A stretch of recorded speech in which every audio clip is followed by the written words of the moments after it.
আমাদের দুই বোনের এই একটা স্বভাব বড্ড বাজে। আমরা যে সিরিজটা শুরু করি সেটাকে শেষ অবধি আর কন্টিনিউ করতে পারি না। বাট এবার আমরা ঠিক করেছি যে না, যাই হয়ে যাক অন্তত এই সিরিজটাকে তো আমরা শেষ করেই ছাড়বো। So welcome to another mini blog. তো আজকে বহুদিন পর আমরা আবার চারজন মিলে একসাথে সিনেমা দেখতে গিয়েছিলাম। তো ডেটটা ছিল 14th আগস্ট। না, তোমরা যে মুভিটা ভাবছো আমরা কিন্তু সেটা দেখতে যাইনি। মানছি সেদিন ধূমকেতু উৎসব ছিল, বাট আমরা গিয়েছিলাম মহা অবতার নরসিংহ দেখতে। এটা একটা অ্যানিমেটেড 3D ফিল্ম। প্রথমে ঠিক ছিল যে আমরা তিনজন মিলে যাব, মানে মা, আমি আর বোন। লাস্টে বাপিকেও রাজি করিয়ে নিয়েছিলাম।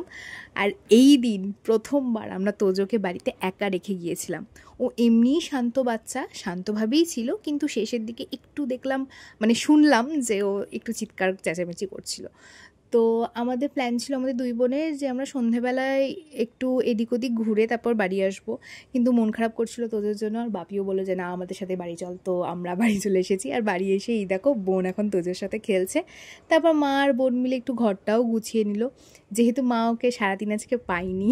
তো মা এখন এই যে ওর সাথে খেলা করছে। So yeah, that's it for today.